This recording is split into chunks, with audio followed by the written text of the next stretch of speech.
சிவ சிவ அன்பே சிவமார கட்டவில் பயணம் செய்யும் அனைத்து அன்பர்களுக்கும் இனிய இனிய இரவு வணக்கம். இன்றைய சிறப்பு விருந்தினராக வந்திருக்கும் சுகுமார் சீனிவாசன் சார் அவர்களை குழுவின் சார்பாக வருக வருக என்று வரவேற்கிறேன். ஐயா, நீங்க தலைப்பு சொல்லி ஸ்டார்ட் பண்ணிக்கலாம்.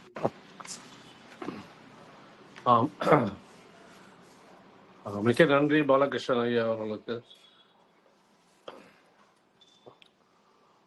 தொடர்ச்சியாக ஞானத்தை பற்றி ஒரு உரையாற்றுவதற்காக வாய்ப்பு கொடுத்த சிவசிவ அன்பே சிவம் சேனல் நிறுவனர் பாலகிருஷ்ணன் அவர்களுக்கும் இந்த சேனல் மூலமாக நம்முடைய உரையை கேட்டுக்கொண்டிருக்கும் நண்பர்களுக்கும் மிக்க நன்றி, என்னுடைய பணிவான வணக்கத்தையும் தெரிவித்துக் கொள்கின்றேன்.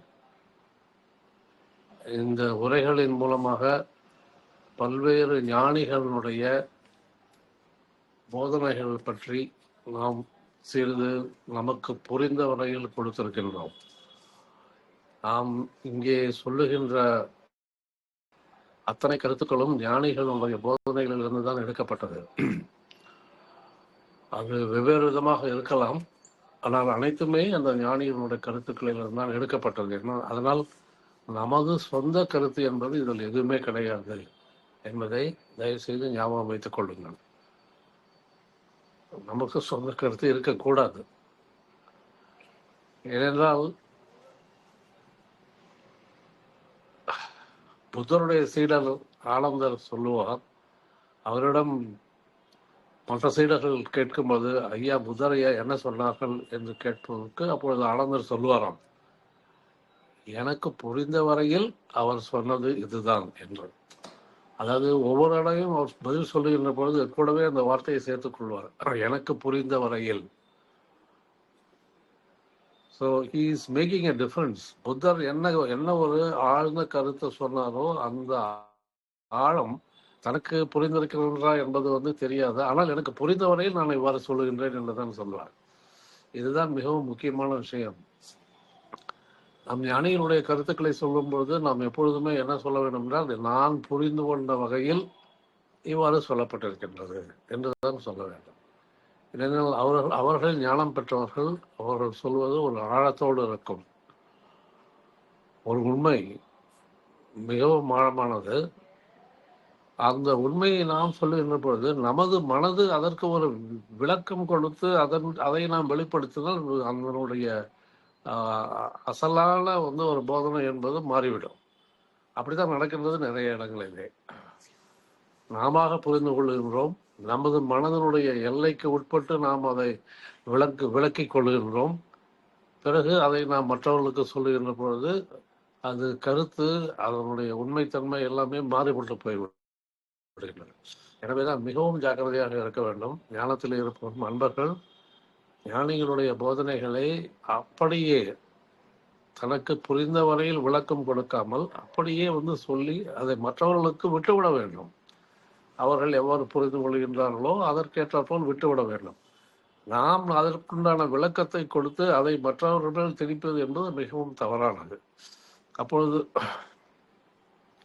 இதே புத்தரை பற்றி பேசும் பொழுது, புத்தர் ஒரு நிர்வாண நிலை அடைந்த பிறகு அங்கே அவருடன் கூடியிருந்த சீடர்கள் எல்லோருமே ஒரு 32 பிரிவுகளாக பிரிந்து விட்டனர் என்று சொல்லப்படுகின்றார். ஒரு இறை தூதர் இருந்தார், அவருடைய அமைப்பு இருந்தது, அவருடைய சீடர்கள் இருந்தனர். அந்த இறை தூதர் மறைந்த பிறகு அந்த நிறுவனம் அப்படியே தொடர வேண்டும் அல்லவா? அப்படித்தான் இருக்க வேண்டும். ஏனென்றால் இறை தூதர் ஒருவர் தான், அவர் சொல்லிய போதனைகள் தான் அடிப்படை. அந்த அடிப்படையின் மேலே ஒரே ஒரு நிறுவனம் தானே இருக்க வேண்டும். ஆனால் புத்தர் நிர்வாணம் அடைந்த பிறகு 32 பிரிவுகள் தோன்றின என்று சொல்லுகின்றார்கள். I'm sorry. ஏன் அவ்வாறு சொல்லுகின்றார்கள்? ஏன் அவ்வாறு பிரித்தது என்றால், அங்கே ஒவ்வொருவரும் ஒரு தலைமை சீடர்கள் இருப்பார்கள், ஒரு அமைப்புக்கு மற்றொரு அமைப்புக்கு ஒரு சீடர்கள் இருப்பார்கள், அவர் ஒரு தலைவராக இருப்பார்கள். அவர்கள் தாங்கள் புத்தருடைய போதனைகளை எவ்வாறு புரிந்து கொண்டனரோ அதற்கேற்ப ஒரு தனித்தனி அமைப்பை உருவாக்க தொடங்கினார்கள். அதனால்தான் அந்த 32 அமைப்புகள் உருவாகிவிட்டார்கள். அது எப்படி உண்மையாக இருக்க முடியும் இல்லையா? அப்பொழுது தன்னுடைய அந்த சீடர் யார் அந்த அவருக்கு புதனுக்கு பிறகு எந்த அமைப்பை உண்டாக்கினாரோ அது அவருடைய ஈகோவின் காரணமாக உருவாக்கப்பட்டதே ஒழிய புதனுடைய உண்மையான போதனையை கொடுத்ததாக இருக்க முடியாது. அப்போ 32 பிரிவுகள் பாருங்க, புதர் சொன்னது என்ன, ஒரு உண்மையை பற்றி ஒரே ஒரு போதனை தான். எந்த விஷயத்தை எடுத்தாலும் அவர் ஒரு பதில் சொல்வார், அது உண்மையாக இருக்கும். அதுதான் அல்டிமேட் ட்ரூத் என்று சொல்லலாம். அதை தாண்டி ஒன்றும் இருக்க முடியாது. ஏன்னா புதனுடைய போதனை தாண்டி எதுவுமே இருக்க முடியாது. உண்மை சத்தியத்தை தான் சொன்னார். ஆனால் அதை பின்பற்றி வந்த சீடர்கள் அதை பல்வேறு விதமாக திரித்து பேசி அவர் இப்படித்தான் சொன்னார், அதனால் இதுதான் உண்மையாக இருக்கும் என்று அவர்களுக்குள்ளே வந்து ஒரு ஒரு பிரிவினை உண்டாகி 32 பிரிவுகளாக பிறந்தது. என்னால் என்ன சொல்வது? மனித மனம் அங்கே விளையாடுகின்றது, வேறு எதுவும் சொல்வதற்கில்லை. மனித மனம் அங்கே விளையாடி அதை வந்து ஒரு வெவ்வேறு விதமான ஒரு அர்த்தங்களில் கொடுத்து அதற்கேற்ப பிரிவுகளை உண்டாக்கி அந்த பிரிவுகளுக்கு அவர்கள் தலைவர்களாக உட்கார்ந்து கொண்டார்கள். இதுதான் நடக்கின்றது. புத்த காலத்தில் எப்படி நடந்ததுனால் நீங்க மற்ற அமைப்புகளை பார்த்துக் கொள்ளலாம். அவ்வாறு இருக்கிறது. இஸ்லாமிலே ஷியா, சுன்னி என்ற மேஜர் பிரிவுகள் இருக்கின்றன. கிறித்துவத்திலே வந்து கேத்தலிக் என்று இருக்கின்றது, ப்ராட்டஸ்டன்ட் என்று இருக்கின்றது, பிறகு பல்வேறு பிரிவுகள் இருக்கின்றன. புத்த மதத்திலே ஹீனயான மகாயானம் என்று இருக்கிறது, ஹீனயானம் இருக்கின்றது, தெரவாடா புத்திசம் இருக்கிறது, வரிசையாக இருக்கின்றன. எல்லா வகையிலுமே அவ்வாறு இருக்கின்றன. இந்து மதத்தில் கேட்கவே வேண்டாம். வைணவம் இருக்கின்றது, சைவம் இருக்கின்றது, பிறகு பல்வேறு கடவுள்கள், அந்த கடவுள் சார்ந்த அமைப்புகள் எல்லாமே இருக்கின்றன. ஆனால் உண்மை என்று எடுத்துக்கொண்டால் ஒன்றுதானே இருக்க வேண்டும். இறைத்தன்மை என்பது ஒன்றுதான், அது உண்மை, அது ஒன்றுதான். அதை பிரிக்கவே முடியாது. பிறகு எவ்வாறு பல்வேறு அமைப்புகள் இருக்க முடியும்? மதங்களிலே பிரிவுகள் எவ்வாறு இருக்க முடியும்? இது அந்த மதங்களுடைய அடிப்படை அஸ்திவாரத்தையே ஒழுக்கி எடுத்து விடுகின்றது அல்லவா? எப்படி ஒரு இந்து மதத்திலே வைணவம் என்றோ அல்லது சைவம் என்றோ இரு பிரிவுகள் இருக்க முடியும்? ஏன்னா அல்டிமேட் ரியாலிட்டி இஸ் ஒன். பிரம்மம் என்பதுதான் ஒன்றே ஒன்றுதான் இருக்கின்றது என்று உபநிடதங்கள் அவ்வளவு இறுதியாக சொல்லுகின்றன. அப்பொழுது அந்த உபநிடதங்களுக்கு அவ்வளவு முக்கியத்துவம் கொடுத்து அவற்றை பின்பற்றி நடக்கின்ற இந்து மத அமைப்பினர்கள் எவ்வாறு வெவ்வேறு விதமான பிரிவுகளை உண்டாக்க முடியும்? வேதங்களை விட உபநிடதங்கள் தான் இந்து மதத்தினுடைய உண்மையான ஒரு சாஸ்திரம், அடிப்படை புனித நூல் என்று கூட சொல்லலாம். ஏனெனில் அங்கு வந்து பல்வேறு விதமான வழிபாடுகளுக்கு எந்த விதமான ஒரு விளக்கங்கள் கிடையாது, கொள்கைகள் கிடையாது, செய்முறைகள் கிடையாது. உபநிடதங்கள் அறுதியான பிரம்மம் என்பது என்ன, அது எவ்வாறு இருக்கு, அது எவ்வாறு இருக்கின்றது, அதனுடைய என்ன குணாதிசயங்கள், பேர் குணாதிசயங்கள் என்று சொல்லக்கூடாது, ஆனால் அப்படிதான் சொல்ல வேண்டியிருக்கிறது. அழிவற்றது, நிரந்தரமானது என்றெல்லாம் அவை குணம் என்று சொல்லலாம். ஸோ அப்படி இருக்கும்போது எப்படி மதத்திலே அந்த பிரிவுகள் வந்திருக்கின்றன என்றால், ஒவ்வொரு பின்னால் வந்த மத தலைவர்கள் அவர்களுடைய ஒவ்வொருவருடைய வசதிக்கேற்றாற்போல் ஒரு தனித்தனி பிரிவுகளை உண்டாக்கி விட்டார்கள். அதற்கு தனித்தனி கூட்டங்கள் சேர்ந்து விட்டன. அதனால் என்னவாயிற்றிருந்தால் பல்வேறு விதமான பிரிவுகள் எல்லா மதங்களிலுமே இருக்கின்றன. எந்த மதமும் தலை நிமிர்ந்து சொல்ல முடியாது நாங்கள் ஒரே வழியைத்தான் பின்பற்றுகின்றோம் என்று சொல்லவே முடியாது. அப்பொழுது உண்மை அடிபட்டு போகின்றது அல்லவா? எப்படி வந்து ஒரு உண்மை பல்வேறு விதமாக கூறு போட்டு கொடுக்க முடியும்? நான் சொல்வதுதான் உண்மை என்று எந்த பிரிவாவது சொல்ல முடியுமா? அல்லது அதற்காக கொடியை தூக்க முடியுமா? ஒரே ஒரு உண்மைதான், அதுதான் இருக்க முடியும். ஸோ இதைத்தான் சொல்ல வந்தோம்.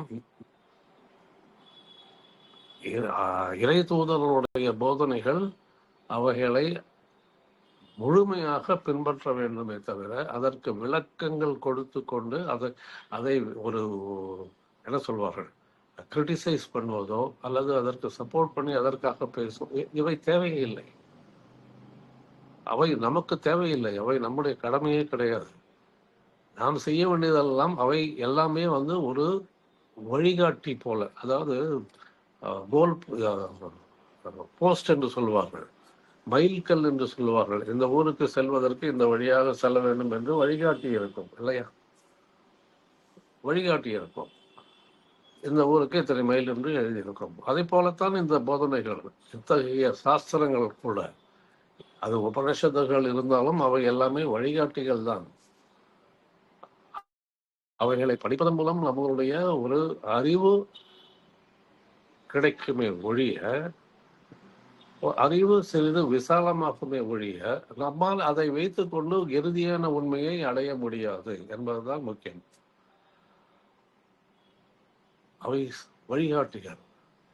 நமக்கு நாம் பெற்றிருக்கின்ற ஒரு அறிவு என்று சொல்லக்கூடிய நமது மூளையிலே பதிவாயிருக்கின்ற கடன் வாங்கப்பட்ட அறிவு எவ்வளவு அறியாமையினால் விளைந்திருக்கின்றது என்பதை சுட்டி காட்டுவதற்கும் அல்லது அதை மறுத்துவிட்டு அதை விசாலப்படுத்துவதற்காகத்தான் இந்த சாஸ்திரங்களை படிப்பதன் மூலம் கிடைக்கின்ற அறிவு. ஏனெனில் நமக்கு சிறு வயதிலிருந்து சொல்லிக் கொடுக்கப்பட்டது என்ன என்பதை பார்த்தால் அது அறியாமையினால் விளைந்தது. அந்த அறியாமையை நமக்கு ஊட்டி வளர்த்தது நமது பெற்றோர்கள், நமது மத தலைவர்கள், நமது சமுதாயம், நமது ஆசிரியர்கள் எல்லோருமே. அவர்கள் எந்தவித ஒரு தீய நோக்கத்தோடு அவ்வாறு செய்யவில்லை. அவர்களும் அறியாமையில் இருந்தார்கள். அதனால் நமக்கும் அறியாமையை ஊட்டிவிட்டார்கள்.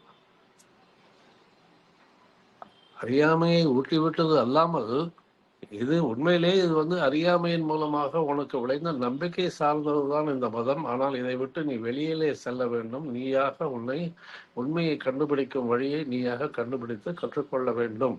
அல்லது அதற்குரிய ஒரு துணையை, ஒரு குருவை, ஒரு ஆசிரியரை தேடி பிடித்து கொள்ள வேண்டும் என்றெல்லாம் சொல்லிக் கொடுக்கப்படவே இல்லை. அதற்கு பதிலாக அவர்களுடைய நம்பிக்கைகள் நம்மேல் திணிக்கப்பட்டன. அவர்களுக்கு அவர்களுடைய முன்னோர்கள் அவர்களுடைய நம்பிக்கையை திணித்தார்கள். பாரம்பரியமாக ஆயிரக்கணக்கான வருஷங்களாக நாம் ஒவ்வொருவருமே நம்பிக்கைகள் என்று சொல்லப்பட்டவையே நம் மீது திணிக்கப்பட்டிருக்கின்றன. அதற்கும் அல்லாமல் அவை திணிக்கப்பட்டவுடன் அவை ஒரு சங்கிலி போட்டு பூட்டு போடப்பட்டு விட்டது. அதை விட்டு நம்மால் வெளியிலே வர இயலவே இல்லை. நாம் எங்காவது நாம் பெற்றிருக்கின்ற நம்பிக்கையை உடைத்து கொண்டு வெளியிலே உண்மை என்ன என்பதை கண்டுபிடிப்பதற்காக எப்பொழுதாவது அலைந்திருக்கின்றோமா? தேடி இருக்கின்றோமா? தேடி இருக்க வேண்டும் அல்லவா? எனது நம்பிக்கை எனது பெற்றோர்களால் கொடுக்கப்பட்டது. அதிலே உண்மை இல்லை எனக்கு தெரியும். வாலிப வயது வந்த பிறகு நமக்கு தெரிந்து விடுகின்றது இதிலே உண்மை இல்லை.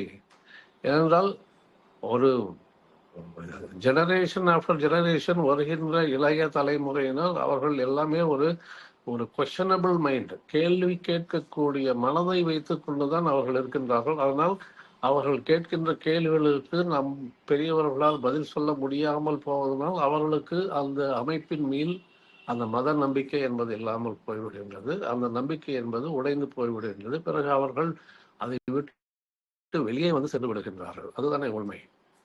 ஏன் இளைய தலைமுறையினுடைய மத்தியிலே இந்த அளவுக்கு ஒரு கடவுள் நம்பிக்கை இல்லை, ஒரு சாஸ்திரங்கள் மேல் எதுவும் நம்பிக்கை இல்லை, அவர்கள் அந்த வழியிலே ஏன் செல்ல மாட்டார்கள் என்றால் அவர்களுக்கு சரியான பதில் கிடைக்கவில்லை.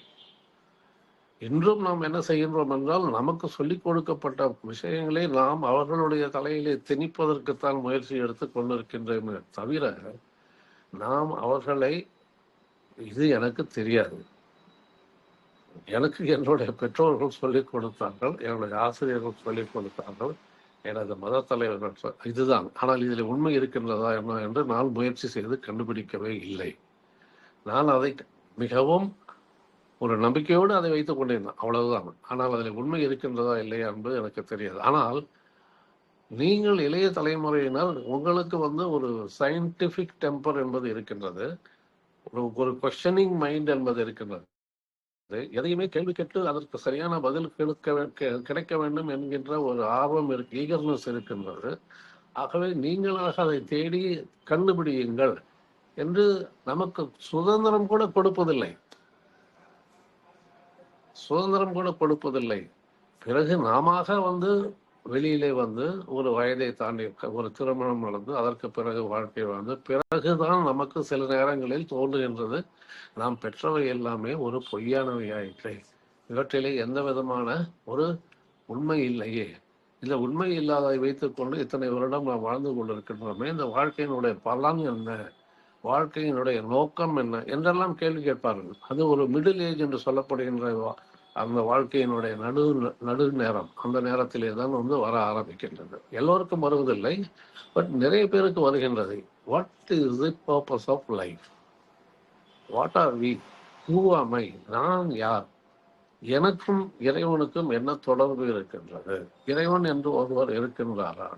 அவர் இருந்தால் அவருக்கும் எனக்கும் என்ன தொடர்பு இருக்கின்றது? அதை நான் எவ்வாறு அந்த தொடர்பை உண்டாக்கி கொள்வது? இப்பொழுது இல்லாதது போல் தோன்றுகின்றதே, அவர் எவ்வாறு அந்த தொடர்பை உண்டாக்கி கொள்வது? அதற்கு ஏதாவது வழி இருக்கின்றதா?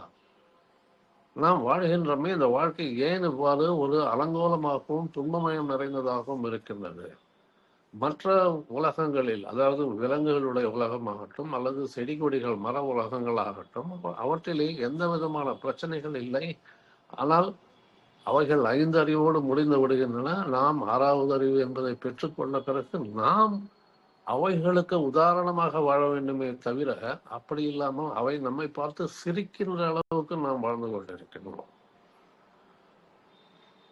விலங்குகள் உலகமாகட்டும், செடி கொடிகள் உலகமாகட்டும், அவை நம்மை பார்த்து சிரிக்கின்றன, மனிதனை பார்த்து சிரிக்கின்றன. நீ உயர்ந்த பிறவி என்று சொல்லிக் கொள்கின்றாய், நீ உயர்ந்த மனித பிறவி என்று சொல்லிக் கொண்டிருக்கிறாய், உனக்கு 6வது அறிவு கொடுக்கப்பட்டது என்று சொல்லிக் கொண்டிருக்கின்றாய், உனக்கு பகுத்தறிவு இருக்கின்றது என்று சொல்லிக் கொள்கின்றாய். எங்களுக்கு அவையெல்லாம் இல்லை. நாம் இறைவனுடைய தயவிலே நாங்கள் வாழ்ந்து கொண்டிருக்கின்றோம். எங்களுக்கு என்ன அளிக்கப்பட்டதோ அதை மட்டும் நாங்கள் செய்து கொண்டிருக்கின்றோம். ஆனால் உங்களுக்கு பரிபூர்ண சுதந்திரம் கொடுக்கப்பட்டிருக்கின்றது இந்த உலகத்திலே, இந்த பூமியிலே. 6வது அறிவு என்று சொல்லப்படுகின்ற பௌத்தறிவும் கொடுக்கப்பட்டிருக்கிறது. அப்படி இருக்கும்போது நீ மறுபடியும் எங்களை விட உயர்ந்தவனாக இருந்து மற்ற விலங்குகளுக்கும் மற்ற உயிரினங்களுக்கும் நீ வழிகாட்டியே இருக்க வேண்டுமே ஒழிய, அப்படி இல்லாமல் நீங்கள் உங்களையே தாழ்த்தி கொண்டு உங்களுக்குள்ளே சண்டை சச்சரவுகள் போட்டுக்கொண்டு உங்கள் இனத்தையே அழித்து கொண்டிருக்கின்றீர்கள். நாங்கள் அவ்வாறு செய்வதில்லை. உங்களுக்குள்ளே பல்வேறு விதமான கலகங்கள், போர்கள், சண்டைகள் எல்லாம் வருஷக்கணக்கான ஆயிரக்கணக்கான வருடங்களால் நடந்து கொண்டிருக்கின்றன. மக்கள் லட்சம் லட்சமாக கொல்லப்படுகின்றார்கள். அவ்வாறு இருக்கும்போது உங்களை பார்த்தால் எங்களுக்கு சிரிப்பு தான் வருகின்றது என்று இந்த விலங்குகள் நம்மை பார்த்து சிரிக்கின்றன. இதுதானே உண்மை. ஒரு பேச்சுக்கு சொல்லுகின்றேன், விலங்குகள் சிரிக்க முடியும், பேச முடியும் என்றால் என்ன செய்யும்? மனிதனே, நீ ஏன் இவ்வாறு இருக்கின்றாய்? உன்னை விட தாழ்ந்த அறிவு உயிரினங்கள் நாங்கள். 5 அறிவு மட்டும்தான் இருக்கின்றது. ஆனால் நாங்கள் நிம்மதியாக வாழ்கின்றோம். நான் என்னுடைய சக இனத்தை கொல்லுவதே இல்லை. நாங்கள் ஒற்றுமையாக வாழ்கின்றோம். எங்களுக்குள் சிறிய கலகங்கள், சிறிய சச்சரவுகள் இருக்கின்றன. ஆனால் நாங்கள் நான் ஒரு மாடு என்றால் நான் இன்னொரு மாட்டை கொல்வதில்லை. நான் ஒரு புலி என்றால் இன்னொரு புலியை கொல்வதில்லை. நான் ஒரு புழு இன்னொரு புழுவை கொல்வதில்லை. ஆனால் நீ மனிதனை கொல்லுகின்றாய். ஏன் என்று கேட்டால் நாம் என்ன பதில் சொல்வோம்? மனித பிறவி, உயர்ந்த பிறவி எதற்காக படைக்கப்பட்டிருக்கின்றது என்றால், புழுவாகி புல்லாகி என்று பாடுகின்ற பாடலிலே வந்தால் வரிசையாக எல்லா அறிவுகளையும் கடந்து மனிதனாக பிறப்பது அரிது, அரிது அரிது மனிதராய் பிறப்பது அரிது என்று அவைப்பாட்டி சொன்ன பிறகும், அந்த மனித பிரிவு எதற்காக படைக்கப்பட்டிருக்கின்றால், நீ இந்த மனித பிரிவிலிருந்து மேலே சென்று தேவநிலையை அடைய வேண்டும் என்பதற்காகத்தானே கொடுக்கப்பட்டிருக்கின்றது. ஏனென்றால் மனிதனை தவிர வேறு எந்த உயிரினமும் அத்தகைய நிலையை அடைய முடியாது. The evolution, the ladder, மனிதன் தான் அந்த ஏணியினுடைய உச்சக்கட்டத்தில் இருக்கின்றான். உச்சக்கட்டத்தில் இருக்கின்றான். அவன் ஒரு அடி எடுத்து வைத்தால் மேலே சென்று விடுவான். ஆனால் அவ்வாறு செல்லவே இல்லை. அவ்வாறு செல்வது என்பது கூட அவனுக்கு தெரியாது.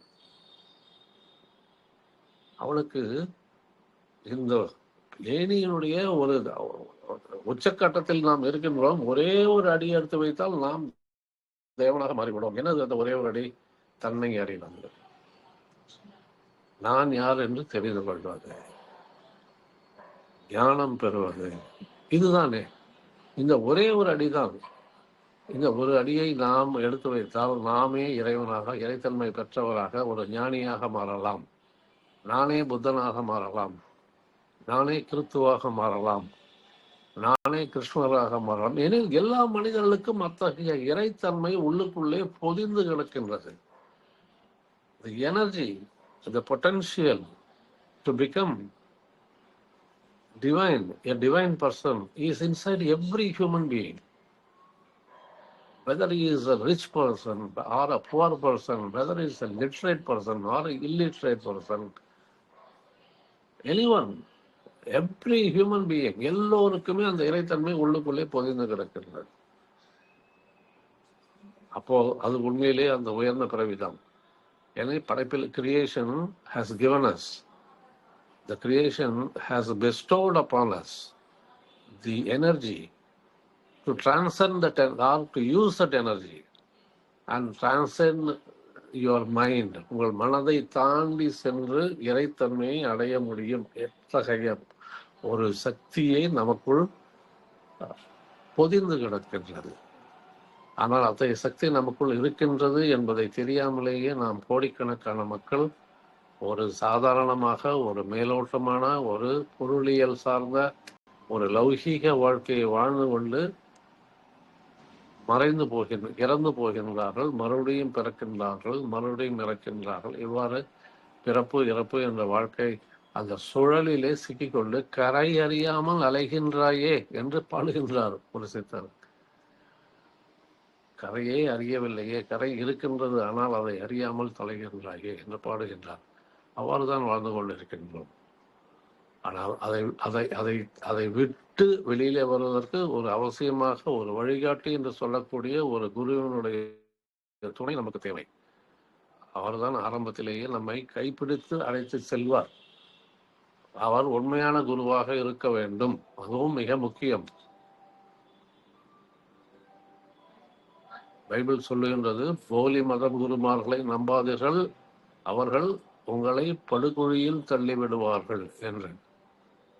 அப்பொழுதே இருந்தார்கள், அந்த காலத்திலேயே போலி மத குருமார்கள் இருந்தார்கள், இப்பொழுதும் இருக்கின்றார்கள், எல்லா காலத்திலுமே இருக்கின்றார்கள்.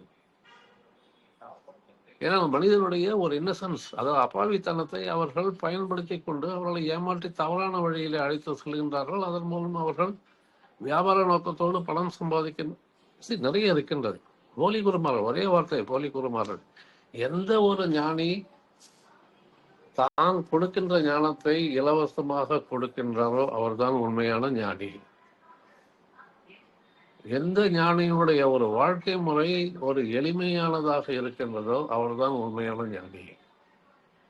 எந்த ஒரு ஞானி எதையுமே ஒரு இலக்கை, நான் இந்த இலக்கை எனக்கு தெரியும், உன்னை நான் அழைத்து செல்கின்றேன் என்று சொல்லாமல் இருக்கின்றாரோ அவர்தான் உண்மையான ஞானி. எந்த ஒரு ஞானி சீடனை கை தூக்கி விட வேண்டும் என்பதிலே மிகவும் கவனமாக இருந்து அவனுக்கு சரியான வழியை காட்டி விடுகின்றாரோ அவர்தான் உண்மையான ஞானி.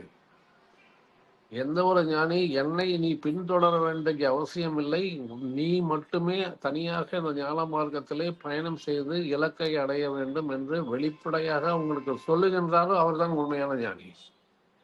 இவையெல்லாம் ஒரு உண்மையான ஞானிக்கு உண்டான அடையாளங்கள். உண்மையான ஞானிகள் இதைத்தான் செய்வார்கள். அவர்கள் யார் என்று இருக்கின்றார்கள் என்று நீங்களே பார்த்து கொள்ளுங்கள். நமது இப்பொழுது இருக்கின்ற சமுதாயத்திலே இதை போல ஒரு ஞானிகளுக்குரிய அடையாளத்தோடு யார் இருக்கின்றார்களோ அவர்களை பின்பற்றுங்கள், அவர்களை கைகூப்பி வணங்கி அவரோடு இருந்து கொள்ளுங்கள். அவர் உங்களுக்கு சரியான வழி மட்டும் காட்டுவார். ஆனால் அதற்கு பிறகு பயணம் செய்ய வேண்டியது உங்களுடைய பொறுப்பு, நம்முடைய பொறுப்பு. ஒரு இறைநிலையை அடைய வேண்டும் என்று ஒரு ஆரம்ப கால சாதகன் குருவினுடைய துணையோடு இந்த பயணத்திலே வாழ்க்கையை வாழ்ந்து கொண்டு அந்த போதனைகளுக்கு ஏற்றாற்போல் நடந்தான் என்றால் அவன் அந்த நிலையை அடையக்கூடிய வாய்ப்பு மிகவும் அதிகமாக உண்டு. ஆனால் அவனுக்கு எந்த விதமான ஒரு சக்தி நிலைகள் மேல் அவனுக்கு ஒரு ஈடுபாடு இல்லாமல், எந்த விதமான ஒரு அதிசயங்களை பண்ணக்கூடிய சித்து வேலைகள் என்று சொல்வார்கள், அவற்றின் மீது ஒரு ஈடுபாடு இல்லாமல் நான் அடைய வேண்டியது என்பது ஞானம். நான் என்னை அறிய வேண்டும், தன்னை அறிந்து இன்பமுற வெண்ணிலாவே என்று வள்ளலார் பாடுவார். ஒரு தந்திரம் தான் சொல்லடுகிற வெண்ணிலா என்று பாடுவார். அதாவது தன்னை அறிந்து இன்பமுற வேண்டும். நாம் யார் என்று தெரிந்து கொண்டால் அப்பொழுது கிடைக்கின்ற இன்பம் என்பது அதுதான் ஆனந்தம், பரமானந்தம் என்று சொல்வார்கள், பிளிஸ் என்று சொல்லப்படுகின்றது ஆங்கிலத்திலே. ஸோ அத்தகைய இன்பமுறை வாழ்வது, அத்தகைய இன்பமுறை வாழ்க்கையை வாழ்வதற்குத்தான் மனிதன் படைக்கப்பட்டிருக்கின்றான் என்றுதான் ஞானிகள் சொல்லுகின்றார்கள். நீ படைக்கப்பட்டதே நீ ஆனந்தமாக வாழ்வதற்காகத்தான். ஆனால் நீ வழி தவறி சென்ற ஒரு ஆட்டை போல நீ வழி தவறி சென்று விட்டு இந்த உலகத்திலே ஒரு லௌகீக வாழ்க்கையிலே அதனுடைய ஒரு மேலோட்டமான இன்பங்களை அனுபவித்துக் கொண்டு அதுதான் சரியான வழி என்று அறியாமையிலே மூழ்கி இறந்து விடுகின்றாய். அவ்வாறு தான் இருக்கின்றாய். ஆனால் நீங்க படைக்கப்பட்டது அதற்காக அல்ல. கொடுக்கப்பட்ட ஒரு முழுமையான சுதந்திரம் என்பது எதற்காக வென்றால், நீ இத்தகைய வழியிலே பயணம் செய்து ஒரு குடும்பத்தை, ஒரு பொறுப்பான ஒரு குடும்பத்தாராக இருந்து கொண்டு இல்லற வாழ்க்கையை நடத்தி கொண்டே தன்னுடைய ஆன்மீக பயணத்தை தொடர்ந்து இறுதியாக உச்சநிலையை அடைய வேண்டும் என்பதுதான் அவனுக்கு விதிக்கப்பட்டிருக்கின்றது. எல்லாவற்றையும் துறந்து துறவரம் பூண்டு செல்ல வேண்டும் என்ற அவசியம் என்பதே கிடையாது. அது ஒரு தனி வழி. அதற்காக எல்லோரும் செல்ல வேண்டும் என்ற அவசியமும் கிடையாது. இத்தகைய இல்லற வாழ்க்கையை ஒரு பொறுப்புடனும் ஒரு அன்போடும் குடும்பத்தை நடத்தி கொண்டு மற்றவர்களுடைய ஒரு அமைதியான வாழ்க்கையை வாழ்ந்து கொண்டு தன்னை அறிவதற்காக தனக்கு சில நேரங்களை ஒதுக்கி தியானங்கள் பயிற்சிகள் பண்ணிக்கொண்டு தன்னுடைய அறிவை விருத்தி செய்வதற்கு ஒரு சாஸ்திரங்களோ அல்லது ஞானிகளுடைய போதனைகளையோ படித்து அவர்களுடைய புத்தகங்களையோ படித்து அவர்கள் என்ன சொல்லி இருக்கின்றார்கள், அவருடைய சாரம் என்ன என்ற வழியை தெரிந்து கொண்டு அதன்படி பயணிக்க வேண்டும். அப்படி பயணிக்கும் பொழுது நம்முடைய வாழ்க்கையிலே நம்மை அறியாமலே பலவிதமான மாற்றங்கள் நடக்கும். நமது நடத்தையிலே மாற்றங்கள் இருக்கும், நாம் பேசுகின்ற பேச்சிலே மாற்றம் இருக்கணும், நாம் செய்கின்ற செயல்களிலே மாற்றம் இருக்கும். அதை பார்த்தாலே நாம் சிறிது சிறிதாக மாறிக்கொண்டு வருகின்றோம் என்ற உண்மையும் உங்களுக்கு தெரிய வரும். எனவேதான் சொல்லுகின்றோம், ஞானம் என்பது ஒரு குருமானுடைய போதனைகள் மூலமாக கிடைப்பது அல்ல. அவர்கள் வழிகாட்டிகள், அவர்களின் அந்த வழியை பின்பற்ற வேண்டும். அந்த வழியின் மூலமாகத்தான் நாம் பயணிக்க வேண்டும். அவ்வாறு பயணித்தோமானால் நமக்கு இறுதியாக ஒரு உன்னதமான நிலையை அடைவதற்கான வாய்ப்புகள் உண்டாகும். அத்தகைய வாய்ப்பு பெறுவதற்காக எவ்வாறு வாழ வேண்டும் என்பதை அடுத்த காணொலியிலே நாம் பார்க்கலாம். இந்த காணொலியை இப்பொழுது முடித்துக் கொள்கின்றேன். நன்றி, வணக்கம்.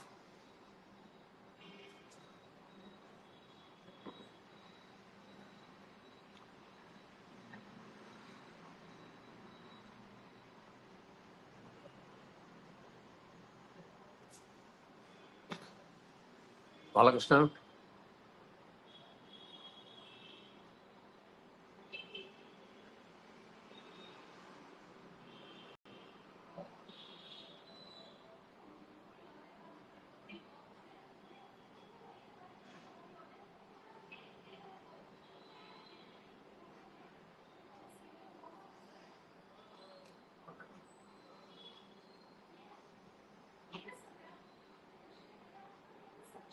பாலகிருஷ்ணன் சார்.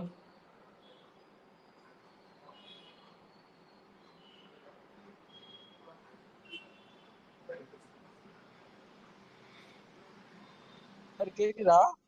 கேக்குதுங்க. முடிச்சிட்டீங்களா? தேங்க்யூ. சீக்கிரம் முடிச்சிட்டாங்க. தேங்க்யூ. ரொம்ப நன்றி. நான் ரெக்கார்டிங் ஆஃப் பண்ணிக்கிறேன். ரொம்ப நன்றி. ஓகே.